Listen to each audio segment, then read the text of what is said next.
এই ছেলে, তুমি জুনিয়র হয়ে সিনিয়রদের সাথে লাগতে আসো কেন? জুনিয়র জুনিয়রের মতোই থাকবা। হঠাৎ সুরেলা কণ্ঠ শুনে পিছন ফিরে তাকালাম আমি। ব্যাস, থমকে গেলাম এক মুহূর্তের জন্য। মেয়ে নাকি পড়ি? এসেছিলাম মাস্টার্সের এক ভাইয়ের সাথে কিছু পুরনো বিষয় নিয়ে ঝামেলা করতে, কিন্তু আজকে এই পরীর দেখা পাবো ভাবিনি। এমনিতে নিয়মিত ক্লাস করে না সে। আমার নাম সজীব, বড়লোক বাবার একমাত্র ছেলে। আমি এবার অনার্স ফাইনাল ইয়ারে আছি। থাক নীলা, তুই শান্ত হ, আমি বুঝে নিচ্ছি বিষয়টা। বেশ, তাহলে তুই দেখে নে এইসব। ছেলেপুলেদের সাহস বেড়েছে আজকাল। তুই চাপ নিস না নীলা। ও, তাহলে পরীর নাম নীলা? বড় ভাই নীলা আপুকে থামতে বলছেন, কিন্তু সে চুপচাপ থাকার মেয়েই না। এর আগেও এর নাম শুনেছি, তবে নীলা হিসাবে না, লেডি গুন্ডি হিসাবে। ডাং পিটে মার কাটারই মতো স্বভাবের মেয়ে নীলা। যাই হোক, আমি আবার আপু বলছি কেন? এই সিনিয়র পড়ি তো আমার কেরাত। আচ্ছা, আমি কোনো ঝামেলা করব না আর। এদের ভাইয়া, আমি আছি, কিছু মনে করবেন না। এই বিষয়টা আপনি দেখেন। এই তো, গুড বয়। চল চল নীলা, ক্লাসে যাই। আমি আর কথা না বাড়িয়ে একেবারে ভদ্র ছেলের মতো চলে আসলাম, কারণ আমি চাই নীলার চোখে ভালো হতে। এই মেয়েটাকে আমার ঘরের বউ করতে চাই।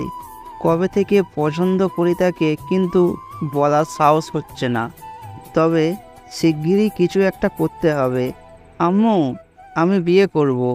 বাসায় ফিরেই আম্মুকে ধরলাম, নীলার কথা বলবো ভেবে। আম্মু আমার কথায় চোখগুলো বড় বড় করে ফেলেছেন। কি, বিয়ে করবি? হ্যাঁ, বিয়ে করব। বেশ, তুই তো হঠাৎ বিয়ের জন্য পাগল হয়েছিস কেন সুজিত? মা, একটা মেয়েকে ভীষণ পছন্দ হয়েছে আমার। আমাদের ভার্সিটিতে পড়ে, তবে আমার সিনিয়র। সিনিয়র মেয়েকে বিয়ে করবি তুই? হ্যাঁ মা, তুমি বাবাকে বলে যে কোনো উপায়ে নীলাকে আমার বউ করার ব্যবস্থা করো। Please please please. ঠিক আছে বাবা, আমার ছেলে যখন এত পছন্দ, আমরা সর্বোচ্চ চেষ্টা করব। বিষয়ে খাবার খেয়ে নে এখন, আমি তোর বাবার সাথে এ নিয়ে কথা বলবো। ঠিক আছে মা। পরের দিন শপিং মলে ঢোকার সময় দেখি নীলা একটা ছেলেকে থাবড়াচ্ছে। ছেলেটা নিশ্চয়ই কোনো অপরাধ করেছে। ওহ, মাঝে মধ্যে তো ভয় লাগে, এই গুন্ডি মেয়েকে যদি বিয়ে করলে আমাকেই মার খেতে হয়। হলে হবে, বউ ঘরের মধ্যে বসে মারলেও সমস্যা নেই। সিনিয়র আপুদের মার খেতে পারলেও শান্তি। যাই, এগিয়ে গিয়ে দেখি কি হয়েছে এখানে। এভাবে মারধর করছো কেন নীলা আপু? ছাও, সত্য আপু ডাকতে হচ্ছে, নয়তো আবার ধমক খেতে হতে পারে। ছিচকির চোর এটা, কত বড় সাহস ওর! আমার ব্যাগ চুরি করতে চেয়েছিল। নীলা দাঁত খিচিয়ে কথাটাই বলল। ভয়ে তো আমারই গলা শুকিয়ে গেছে। আসলেই তো, তোমার জিনিসে হাত দেয় এত সাহস! আমার সাথে কথা বলার সুযোগে চোর ভাইজান দিল দৌড়। নীলা রাগি রাগি ভাব করে এবার আমার দিকে তাকিয়ে আছে। তুমি সেই ছেলে না, আমাদের ভার্সিটির জুনিয়র? আমার নাম সজীব, জুনিয়র কোনো নাম না। গুড, সরো এখান থেকে। তোমার জন্য চোরটা হাত থেকে ফসকে গেল। আমাকে আর কিছুই বলার সুযোগ না দিয়ে হনহনিয়ে হেঁটে চলে গেল নীলা। আমি তাকিয়ে রইলাম তার যাওয়ার পথে। এভাবেই কাটলো কিছুদিন। মাঝে মধ্যে ওর বাড়ির আশেপাশে গিয়ে নীলাকে দেখে প্রাণ শীতল করি। মা বলেছে বাবার সাথে আমার বিয়ে নিয়ে কথা বলেছে, তিনি রাজি হয়েছেন। যদিও প্রথম প্রথম একটু অমত করেছিলেন, কিন্তু পরে সব কিছুই মেনে নেন। পূর্ণিমা রাত, চারিদিকে চাঁদের আলোর সৌন্দর্য ঠিকরে পড়ছে। ডিম লাইটের মৃদু আলোতে বউ বেশে বসে আছে নীলা। লাল রঙের বেনারসিতে লাল টুকটুক বউ, হাতে গলায় কানে গহনা দিয়ে মোড়া, ঠোঁটে করা লাল লিপস্টিক। অনেকক্ষণ হলো বসে আছে সে। ভালো লাগছে না। হঠাৎ করে বিয়ে হয়ে গেল তার। বিয়েটা করতে একেবারে মত ছিল না নীলার, তাই পাত্রের ছবি পর্যন্ত দেখেনি সে। পরে অবশ্য সবটা মেনে নিয়েছে সে মনে মনে, কারণ বিয়েটা তো করতেই হতো একদিন। দরজা খুলে বাসর ঘরে প্রবেশ করলাম আমি। আনন্দে মনটা নাচানাচি করছে। আমি দরজা খুলে ভেতরে ঢুকতেই নীলা মাথা তুলে তাকালো আমার দিকে। তবে আমি এখন পিছন ফিরে দরজা আটকে দিলাম। নীলা মনে হয় এখনও আমাকে চিনতে পারেনি পুরোপুরি, কারণ ঘরে বাতি জ্বলছে না, ডিম লাইটের আলো খুবই অল্প। আমি দরজা আটকে বিছানার পাশে গিয়ে বসলাম। নীলা এবার আমার দিকে সম্পূর্ণ দৃষ্টিতে তাকিয়ে আছে। ভয়ে আছি, এই বুঝি চেঁচিয়ে উঠে বলবে কিছু। তুমি তুমি সজীব না? এই ছেলে, তুমি এখানে কি করছো? এতক্ষণে মুখ খুলল নীলা। কীভাবে যে সামলাবো এই গুন্ডি বউকে। আমি তোমার বর নীলা, আস্তে কথা বলো, বাবা মা শুনলে খারাপ ভাববে। তুমি, তোমার সাথে বিয়ে দিতে কিভাবে রাজি হলো আমার বাবা মা? আমার তো মাথায় কিছু ঢুকছে না। নীলার সংশয় দূর করতে আমি বলতে লাগলাম, বলছি শোনো, আমি আমার বাবা মাকে বলেছিলাম যে কোনোভাবেই হোক আমি তোমাকে বিয়ে করতে চাই। সেই মোতাবেক আমার মা বাবাকে বললেন তোমার কথা। বাবা প্রথমে বয়সের পার্থক্যর কথা শুনে একটু দোনামনো করেন, কিন্তু পরে ঠিকই আমার কথা ভেবে সব কিছু মেনে নিলেন। তারপর তোমার পরিবারের সাথে গিয়ে কথা বললেন বাবা মা। প্রথমে তোমার বাবা মা সরাসরি না করে দেন, আমিও ছাড়ার পাত্র না। আমি 3 দিন গিয়ে ওনাদেরকে বোঝালাম। পরে আমার বাবা মা আবারও গেলেন। অবশেষে তোমার পরিবার রাজি হলো। কম কিছু করতে হয়নি তোমাকে নিজের করে পাওয়ার জন্য। নীলা এতক্ষণ অবাক হয়ে সব কিছু শুনছিল যে আমি তার জন্যে এত কিছু করেছি। শেষমেশ একটা জুনিয়র ছেলেকে স্বামী হিসাবে মানতে হবে? ইয়েস সিনিয়র বউ। বাসর রাতে আর কিছুই হলো না সেদিন। নীলাকে এমনিতেই ভয় পাই, তার উপর না জেনেই বিয়েটা করেছে নীলা। সব কিছু মিলিয়েই একটু সময় দিতে চাইছি নীলাকে। পরের কয়েকটা দিন বেশ ভালোভাবে কাটলো আমাদের। নতুন বউ দেখতে সারাদিন প্রতিবেশীরা আনাগোনা করেছে। বেশিরভাগ সময়তেই আমিও ছিলাম বাসাতেই। সন্ধ্যায় সবাই একসাথে বসে ড্রয়িং রুমে আড্ডা দিলাম। নীলা প্রথম বসে থাকলেও পরে রুমে চলে গেল। আমিও গেলাম তার পিছনে পিছনে। রুমে ঢুকে দেখলাম নীলা জানালার পাশে দাঁড়িয়ে আছে। কি হয়েছে নীলা? আমি নীলার পাশে গিয়ে দাঁড়ালাম। নীলা আমার দিকে ঘুষি মারার মতো ভাব ভঙ্গি করে বলল, হয়েছে কি বোঝো না? তো মারবে নাকি? শেষমেশ কপালে জুটলো গুন্ডি বউ। হাঁদারাম একটা। সরো, ভাল লাগছে না একদম। আমি খাবো না, রাতে তুমি গিয়ে খেয়ে নাও। আমি আর নীলাকে ঘাঁটালাম না, থাকুক নিজের মতো। কি হয়েছে সেটা বুঝে গেছি আমি। রাতের খাওয়া দাওয়া শেষে ঘরে এসে দেখি নীলা এখনও এক জায়গায় দাঁড়িয়ে আছে। আমি আস্তে করে দরজা আটকে দিলাম। তারপর ধীর পায়ে আগিয়ে গিয়ে নীলার পিছনে দাঁড়িয়ে পিছন থেকেই জড়িয়ে ধরলাম। নীলা চমকালো, কেঁপে উঠল কিছুটা। আমি ওর ঘাড়ে থুতনি রেখে গলায় চুম খেলাম একটা। নীলা কেমন কাঁপছে। আমি ওর চুলগুলো এক পাশে সরিয়ে আবারও চুমতে ভরিয়ে দিলাম গলা ঘাড়ে। সজীব, কি করছো? যা চাচ্ছিলে মনে মনে সেটাই করছি। বরের আদরের জন্যই তো ছটপট করছিলে। চোখে চোখ রেখে সবটাই বুঝতে পেরেছি আমি। জুনিয়র বরেরা মনে হয় সিনিয়র বউদের বেশি ভালোবাসে, কেয়ার করে। তাই নাকি? তো টের পাচ্ছি তো। আরও টের পাবে। আমি নীলাকে কোলে তুলে নিলাম। আস্তে আস্তে এগিয়ে গেলাম বিছানার দিকে। নীলার দৃষ্টিতে আমাকে কাছে পাবার আকাঙ্ক্ষা। বিছানায় শুয়ে দিলাম নীলাকে। নীলা দুহাত বাড়িয়ে আমাকে কাছে ডাকছে। আমি এগিয়ে গেলাম ওর দিকে। গলায়, চোখের উপর, কপালে চুমু খেতে লাগলাম পাগলের মতো। নীলা শুধু চোখ বন্ধ করে অনুভব করছে। বিছানার সাথে 2 হাত চেপে ধরে ঠোঁটে ঠোঁট ছুঁয়ে দিলাম এবার। নীলা থেকে থেকে কেঁপে উঠছে। শরীর কেমন করছে ওর। নিজে এবার আমার সাথে তাল মিলিয়ে আদর করতে শুরু করলো নীলা। শুরু হলো আমাদের জীবনে নতুন এক অধ্যায়।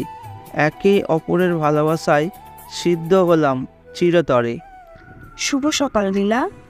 শুভ সকাল মা। কেন এসেছো তুমি? রান্নাঘরে এসে শাশুড়ির পাশে দাঁড়ালো নীলা। ফতেমা বেগম ভীষণ ভালো মনের মানুষ। আপনার হাতে হাতে সাহায্য করব মা। আমি মোটামুটি রান্নাবান্না পারি। আপনি দেখিয়ে দিলে সবটাই পারবো আশা করি। ফাতেমা বেগম হেসে বললেন, হ্যাঁ, এক্ষুনি এত কিছু তোমাকে পারতে হবে না, আস্তে আস্তে সব কিছু শিখে নেবে। এখন চুপচাপ আমার পাশে দাঁড়িয়ে সব কিছু দেখো বড়। ঠিক আছে মা। নীলা মায়ের পাশে দাঁড়িয়ে টুকটাক গল্পগুজব করতে লাগলো। ঘুম ভেঙে বউকে কাছে না পেয়ে ভালো লাগছে না আমার। তবুও ঘুম থেকে উঠে ফ্রেশ হয়ে নিলাম।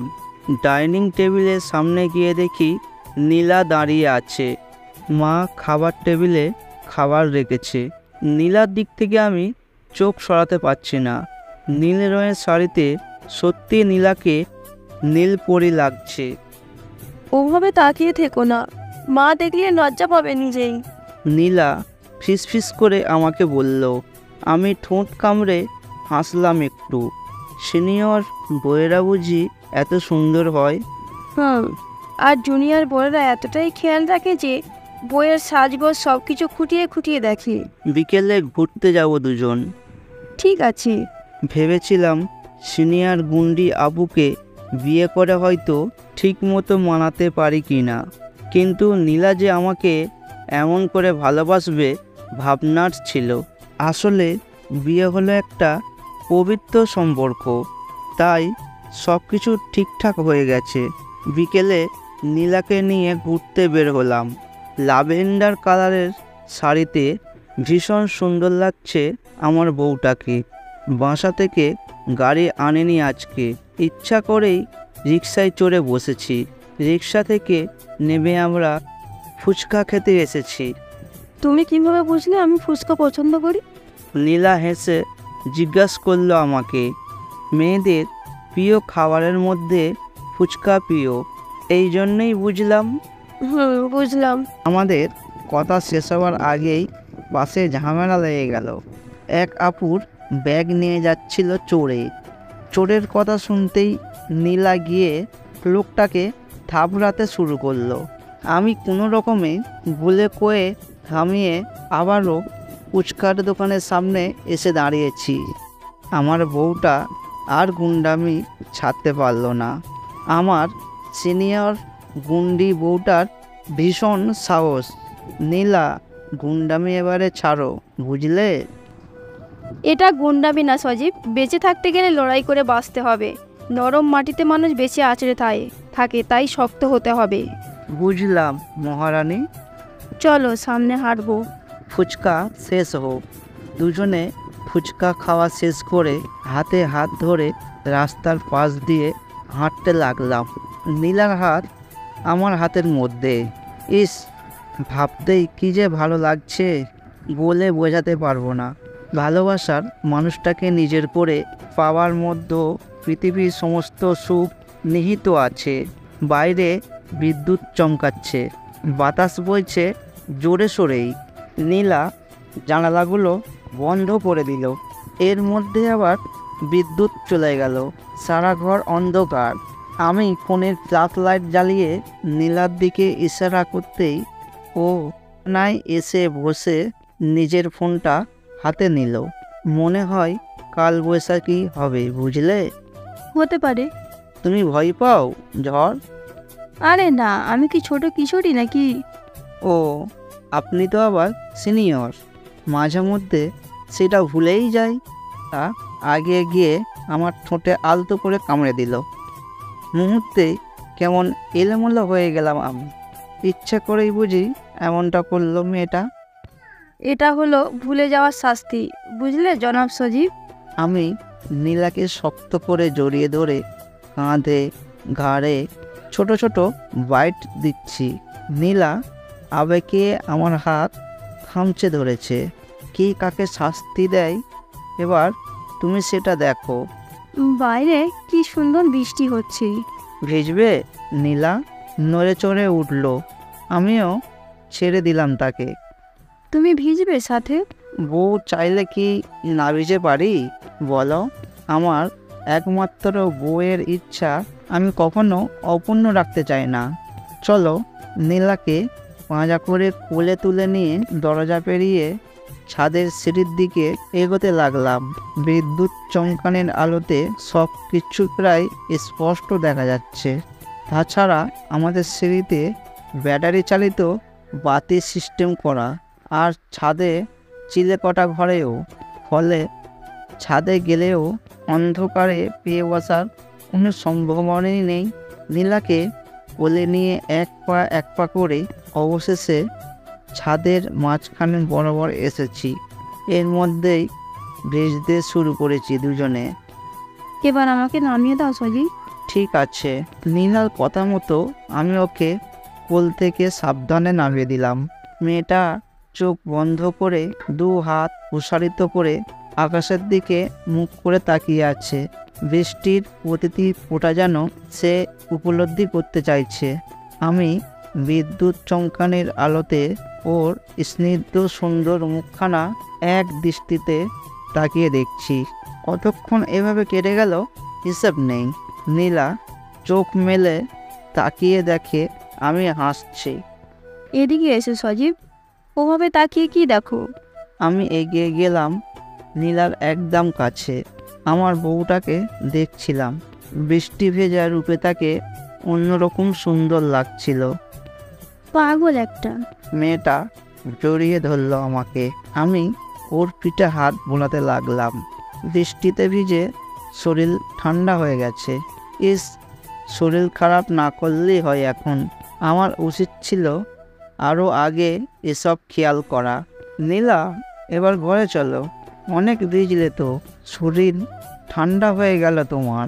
জ্বর আসলে আবার অন্য ঝামেলা। চলো চলো বলছি। আচ্ছা চলো। যাওয়ার সময়ও ওইভাবে নীলাকে রুমে কোলে তুলে দিয়ে এলাম। ভেজা জামা কাপড়গুলো পরিবর্তন করে নিলাম দুজনেই। ডয়ারের ভেতর থেকে একটা মোমবাতি বের করে জেলে দিলাম। নীলা ঠান্ডায় কাঁপছে রীতিমতো। আমি কম্বল মুড়ে দিলাম ওর সাথে। নীলার শরীর বেশি ঠান্ডা দেখে আমার উষ্ণ নিঃশ্বাস ফেললাম ওর গলায়, ঘাড়ে। নীলা সাড়া দিল। নিজের ঠোঁট দিয়ে আমার ঠোঁট দখল করে নিল। আমিও আরও এক ধাপ এগোলাম। আমার শরীরের সমস্ত উষ্ণতা নীলার শরীরে ছড়িয়ে দিতে ব্যস্ত হয়ে উঠলাম আমি। ভালোবাসাময় হয়ে উঠল বৃষ্টি ভেজা রাত্রি। এভাবেই আমাদের প্রতিটা দিন ভালোবাসা মধুময় হয়ে উঠতে লাগলো। বয়সের পার্থক্য ভালোবাসার ক্ষেত্রে কখনো প্রভাব ফেলে না। তেমনি আমার আর নীলার দাম্পত্যের জীবনেও বয়সের পার্থক্য কোনো সমস্যার সৃষ্টি করেনি। তবে মেয়েটার গুণ্ডমি সারা জীবনে কমবে না হয়তো। আমাকে আজীবন এই সিনিয়র গুন্ডি বউকে নিয়ে সংসার করতে হবে। আজকে এই পর্যন্তই ছিল আমাদের গল্প। আমাদের দেয়া গল্পটি যদি আপনাদের ভালো লেগে থাকে তাহলে একটি লাইক করুন, আর নতুন নতুন গল্প পেতে চ্যানেলটি সাবস্ক্রাইব করে বন্ধুরা আমাদের পাশে থাকুন। ধন্যবাদ সবাইকে।